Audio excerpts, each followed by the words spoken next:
Hi, Dr. Minkoff, LifeWorks Wellness Center, Clearwater, Florida. I want to talk to you about Lyme disease. Now, Lyme disease, according to some people, doesn't even exist. I want to tell you it does exist. It is real. In fact, Lyme disease has been around since the Egyptian mummies. They find Borrelia burgdorferi, the agent of Lyme disease, in preserved Egyptian mummies. So that's probably 1000 BC, so 3000 some years ago. So this organism is around. Infectious diseases tend to cycle. When I was growing up, all the little kids got strep. And we all had our tonsils out because we all got strep. And by the time you were 2 or 3 or 4 years old, you had your tonsils out. If you do my generation, we had them out. People hardly ever remove tonsils now because strep is just on a wane. Like it's not around. Lyme disease is now in a boom phase. And it's worldwide. And it's in every state and it's in every country. And when we say Lyme disease, what we mean is that this is an infection that is transmitted by an insect bite.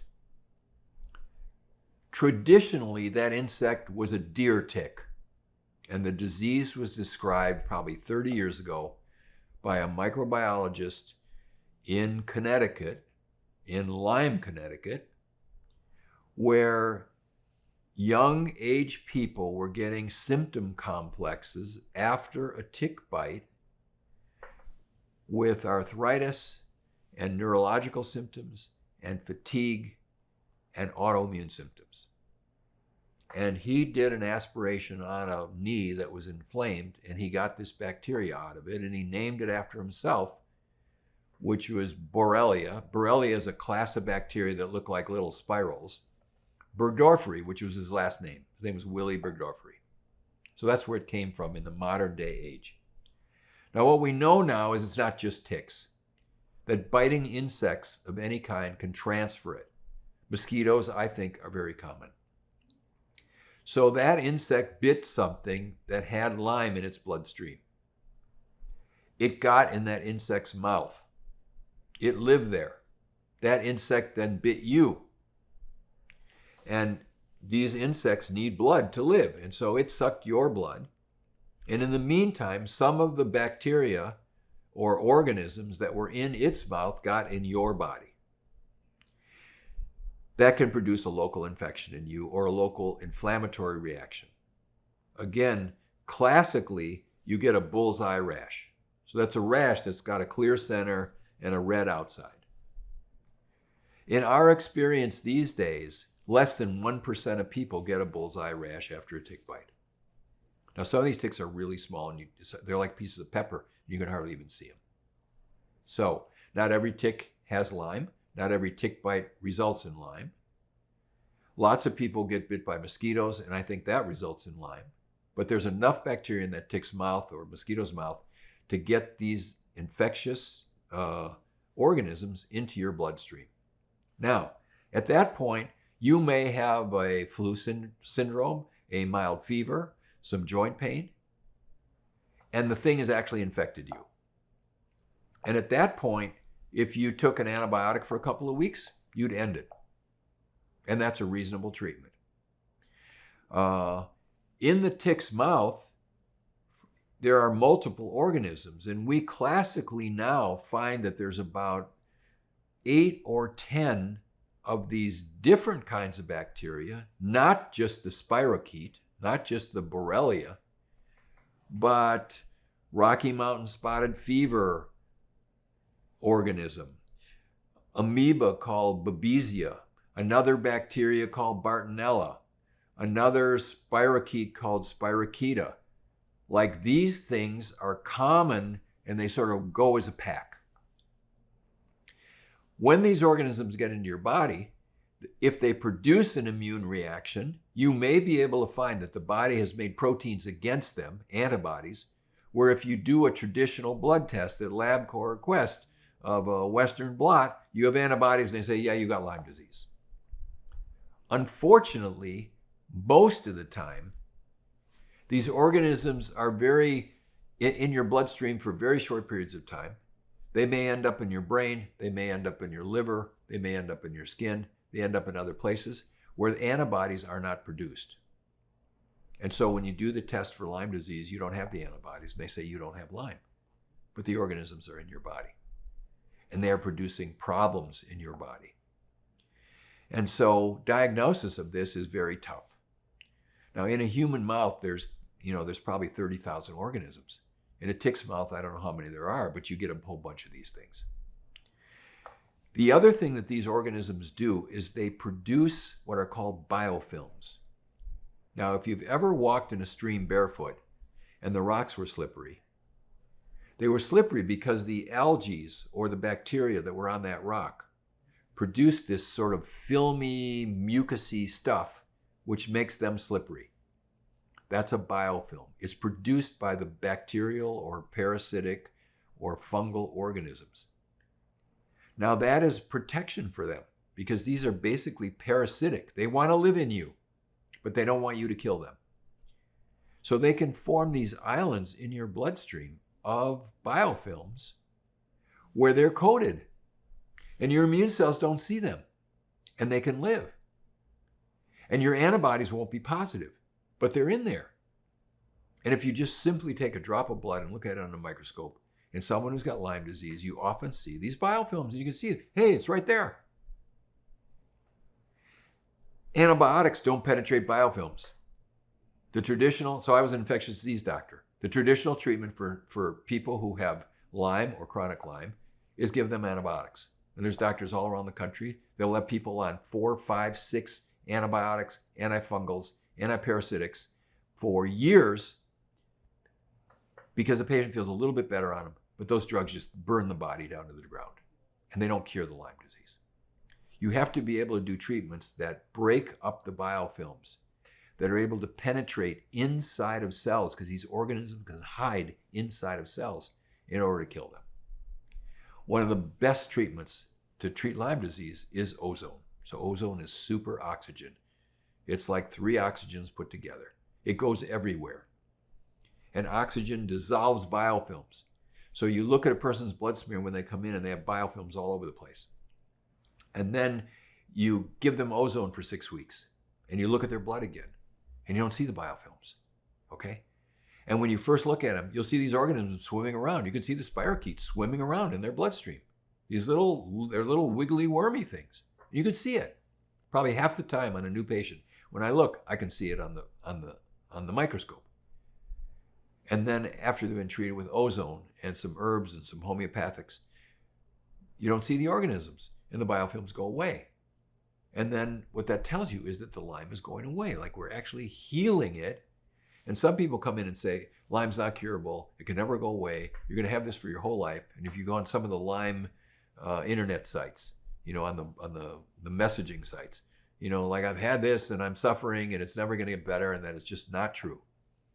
That almost everybody can be handled and that you just have to do the right treatment. And we never use antibiotics for Lyme. Never. They don't work. Now, if you have pneumonia and a fever, I'm going to give you antibiotics. If you have a blood infection, I'm going to give you antibiotics. They work. They're life-saving. But for this particular disease, if your doctor's trying to give you all kinds of antibiotics for your Lyme disease, the chances of him curing you of Lyme disease are very, very small.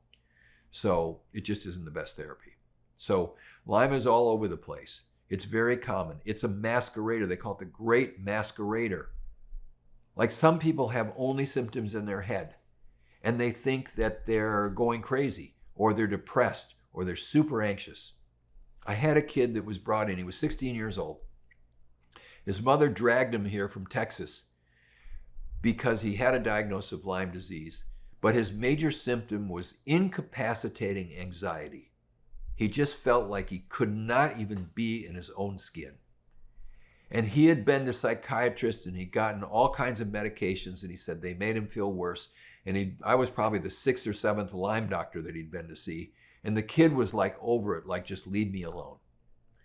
And when he came in for the first day, he had himself sort of mocked up as this, like a Gothic. So he had black dyed hair. He had those earrings where the thing is like this big. And, you know, what do they call them? Piercings all over the place. Black t-shirt, black shorts. And he was like this. And he's sitting in the chair and he won't talk to me. And his mother's talking to me. And I didn't finish the interview, so I had to see him the next day. So I had him come back the next day. And he was a little bit brighter. And so I said, are you doing a little bit better? And we hadn't even treated him yet. We're still trying to figure out what was going on with him. He said, yeah. He said, look. And so he pulls up his short, and on his calf, he has a tattoo that's like this big. It takes his whole calf. And on the tattoo, there is a tick, like a gigantic engorged tick. And through the tick is a Bowie knife. And the blood is spurting out where the Bowie knife is going in. And then it shows that there's an IV pole with an IV line running into the tick. And he is as proud as can be on this tattoo. And I looked at his mother and I said, what did you do? Like, he's already full of biotoxins. Now you just added all this ink, which is like that wasn't right. And so she said to me, all excited, she says, well, I got one too. And she unbuttoned the top of her shirt and she had this enormous eagle across her chest. Anyway, so we go through the treatment. And about 6 weeks into it, one of the nurses came in here and she said, his name was Johnny. He said, something really is awful is going on with Johnny. And I said, what's happening? She says, you got to see him to believe it. Okay, bring him in here. So he comes in here. Now he's washed all the dye out of his hair. And the earrings are gone. And the piercings are gone. And he's got on regular flip-flops and a t-shirt. And he's actually kind of bright. I said, Johnny, what's happening? He said, I don't know. He said, I woke up today and I looked in the mirror and I didn't have that anxiety and panic anymore. And I looked in the mirror and I didn't even know who this was. And so I got rid of all of it. I said, well, what's your goal? He said, well, I just turned 16. I want to get my driver's license. And there's a girl I like back there and I want to take her for a ride. I said, good, you're done. And we sent him home with a program. He's a psychiatric case, literally. Like he looked like a psychiatric case, but he wasn't. He had Lyme disease. And when his Lyme disease was cured, he was better. And all this craziness that was going on with him was better. I think there's like 99% of the psychiatric cases have this kind of a story that's actually backing them up. Now, it is true, you can have life trauma, but I think if you have a healthy body, it doesn't usually go to these places like he went. And so now he's a normal kid. And I think I saw him once 6 months later just for a recheck, and he's been doing fine. He's got a normal life. So that's one of the ways Lyme disease is disguised. The other really common one is autoimmune disease. So it's rheumatoid arthritis or lupus or Sjogren's. Now, these are very common. Multiple sclerosis, many Alzheimer's, many Parkinson's, they have Lyme disease. But it's being expressed as an autoimmune disease. And I have seen case after case after case. The person comes in, they've got swollen wrists and swollen ankles, and they've been diagnosed with lupus. So they have a blood test, it's called an ANA, it's positive. And they have inflammation markers in their blood, a sedimentation rate, which is very high. And they're on medications to block their immune system. And they have Lyme. And we start treating their Lyme. Sometimes they have other co-infections. Sometimes they have parasites. Sometimes they have other things. And we piece by piece take this apart. And 6 months later, 8 months later, the marker for their lupus isn't there anymore. The ANA, the anti-nuclear antibody, it goes away because they don't have it anymore. Because that isn't what they had. What they had was an infection. And when the infection was taken care of, the disease process goes away. So Lyme is, we see tons of it. We're probably a world center for Lyme. We have people coming from all over the world to see us for Lyme. Our average Lyme patient has seen 13 doctors. And if you've seen 3 doctors and they haven't diagnosed you right, and you have anything like what I'm talking about, you need to get to a place where they actually can diagnose you properly and give you treatments that aren't worse than the disease, but then actually help you overcome this and get better. And so we specialize in that here. We see tons of it, and our success rate is very high, and people with Lyme can get better. And all the baggage that goes with it, because that's the most devastating, is the depression or the anxiety. It just goes away. And another one was similar. She's like 16 years old. And when her mother would bring her in here, she was just despondent all of the time. And she would yell at her mother, like hatefully yell at her mother. And after the visit, I would send her out, and I would sort of have to talk the mother off the edge of the building because she was just like trying to help her daughter, but she couldn't get helped. Same thing. After an IV, this girl we gave her intravenous silver. And after like a half a dozen silver treatments, she came in here and she said, I'm actually better. I actually feel good. I said, well, I think the first thing you ought to do is go thank your mother for putting up with you and doing all this stuff and for spending all this money to help you. And she got completely better. It just went away. And now she's fine. So this is very important. And this is virtually unrecognizable by rheumatologists, neurologists, internal medicine specialists, infectious disease specialists. They just don't appreciate this at all. And so you need to hook yourself up with someone who does and who can help you. And for sure, that's us. And you can get better. And there is a way to solve this problem. Okay? So you can tell I'm excited about this because I like seeing these patients because you can really change their lives. And when you do, it's probably the most fun thing there is in the whole universe. So Lyme disease is diagnosable. Even if they said you don't have it, it is diagnosable. It is treatable. 85% of our cases get better. And these are cases that have had 13 failed different doctors to get there. And you just have to have the right technology to figure it out and to get people better. And I love seeing Lyme patients because we can really help them, and they appreciate it. And we're here for anyone that wants help. Okay? Come see us.